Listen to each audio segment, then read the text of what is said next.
আসসালামু আলাইকুম। কর্মসংকট দেশ বর্তমানে বাংলাদেশ। জি। তো এই কর্মসংকট দেশে আপনার অনেক যুবকেরা এখন বেকার। গার্মেন্টস বলেন, অনেক কিছুই বলেন, কর্ম এখন খুব সংকটে চলে আসছে।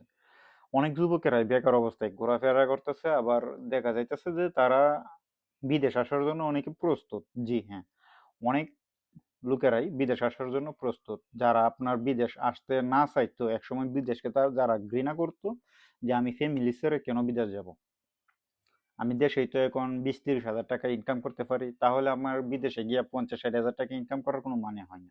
যারা এসব পরিকল্পনা করতো তারাও কিন্তু এখন বিদেশে আসার জন্য আগ্রহী। তো এখন বর্তমানে যেহেতু একটা তৃতীয় বিশ্ব শুরু হইতে যাইতেছে, এই জন্য কিন্তু আপনার মধ্যপ্রাচ্যের অনেক দেশ বন্ধ। যেমন ধরেন দুবাই, কাতার, সৌদি, অনেক দেশ আছে। তো এগুলা কিন্তু বর্তমানে বন্ধ, ক্লোজ। আর মালয়েশিয়ার কথা কি বলবো, মালয়েশিয়া কিন্তু আপনার অ্যাভেলেবেল লোক আসতেছে যাইতেছে। যে এই কয়েকদিন আগে আপনার নেপাল থেকে প্রায় 200 মহিলা আসছে এই মালয়েশিয়া, আমাদের যেখানে আমরা বসবাস করে থাকতেছি সেইখানে।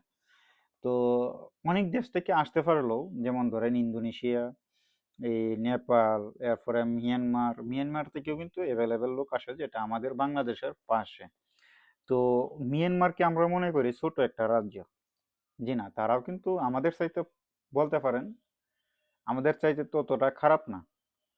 তো আমাদের দেশে আবার দুর্নীতিতে ভরা, ওইটা বলে দিই। আর আমাদের দেশ থেকে লোক আসতেছে না কেন, সেটা আমরা মূলত বলতে পারি যে প্রবাস কল্যাণ মন্ত্রী যারা আছে, তারা কি সঠিকভাবে আলাপ আলোচনা করতেছে কিনা তারাই জানে।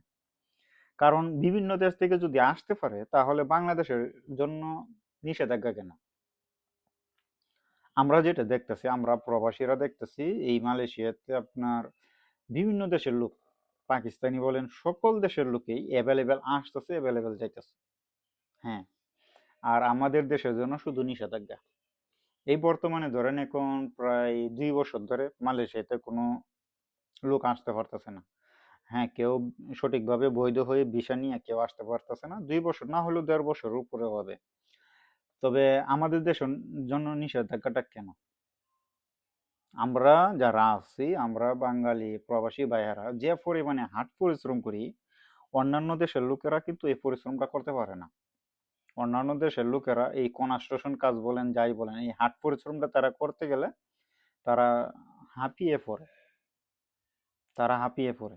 আর আমরা কিন্তু এই অনায়াসে এই কড়া রোদের মাঝে কাজ করতে পারি, কাজ করিও, কারণ বাধ্যতামূলক করতে হয়, করি। কিন্তু অন্যান্য দেশের লোকেরা এইভাবে পারে না, আমরা যেভাবে করতে পারি। তো আমাদের দেশের জন্য সংকট কেন? যারা প্রবাস কল্যাণ মন্ত্রী আছে, আমি আপনাদেরকে অনুরোধ করব, আপনারা একটু ভালোভাবে কথা বলেন। এই যে আপনারা দায়িত্ব নিবেন, প্রবাসীদের দায়িত্ব নিবেন, নিয়া এই ফ্যামিলিকে সময় দিবেন, ফ্যামিলির সঙ্গে ঘোরাফেরা করবেন। কোনো একটা লোক যাইবে ভিসার জন্য, আপনি যে জায়গায় 2 লাখ টাকা রেট, ওই জায়গায় একটা রেট বসাই দেবেন 5 লক্ষ টাকা, 3 লক্ষ টাকা এই যে আপনার পকেটে যাবে। এসব বাদ দেন, এসব বাদ দিয়ে দেশটাকে আগায় নেন, কারণ বাংলাদেশটা এখন টিকে আছে প্রবাসীদের উপরে। আমার কথাটা হয়তো অনেক যুবকে বুঝতে পারবেন না, যে প্রবাসীদের উপরে দেশ টিকে আছে, তাহলে আমরা কি করতেছি, আমরা যারা গার্মেন্টসে কাজ করতেছি। জি ভাই, এখন বর্তমানে বাংলাদেশের মূল উৎসই হলো এই দুইটা, এই প্রবাসী এবং গার্মেন্টস। তবে একটা প্রবাসী যদি মাস শেষে 40 থেকে 50 হাজার টাকা করে দেশে পাঠায়, তাহলে কিন্তু এই অনেকটা টাকা। 2 কোটি প্রবাসী, আবার বোঝেন, প্রবাসীদের উপরে নির্ভরশীল, এটা বলতে পারেন। তো এই শ্রীলঙ্কা যে জায়গায় দেউলিয়া হয়ে গেছিল, ওই জায়গায় শ্রীলঙ্কাকে কিন্তু নিজস্ব যে নাগরিক নিজের দেশে কাজ করে, তারা কিন্তু দেশটাকে আগাইতে পারে নাই। এই শ্রীলঙ্কার প্রবাসীরাই কিন্তু শ্রীলঙ্কাকে দেউলিয়া থেকে উদ্ধার করছে। ওইটা যে সময় দেউলিয়া হয়েছিল, ওই শ্রীলঙ্কার প্রবাসীরাই শ্রীলঙ্কা দেশটাকে দেউলিয়া থেকে উদ্ধার করছে। তো এরকম প্রবাসীদের অনেক রেমিটেন্স ফাইটার, এমনি এমনি বলা হয় না। তো আপনাদেরকে বলবো, যারা বর্তমানে বিদেশ আসার জন্য চেষ্টা করতেছেন, এখন মালয়েশিয়া বাংলাদেশের জন্য স্টপ।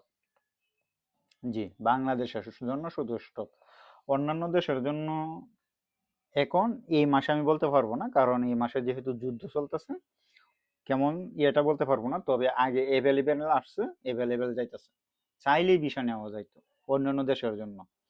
পাকিস্তান বলেন, ইন্দোনেশিয়া বলেন, চাইলেই ভিসা তুরিতে ভিসা নিত। জি, এবং তাদের একটা বোর্ড ছিল, বোর্ড আছে অলরেডি, যে আপনি কোন ভিসায় যাবেন, এই কোম্পানির এই কাজ, ওই কোম্পানির এই কাজ, এভাবে তাদের দেশে একটা সার্ট থাকে। আমাদের দেশে কিন্তু এটা থাকে না। ধন্যবাদ সবাইকে। যদি ভুল ত্রুটি হয় তাহলে ক্ষমা দৃষ্টিতে দেখবেন। ধন্যবাদ।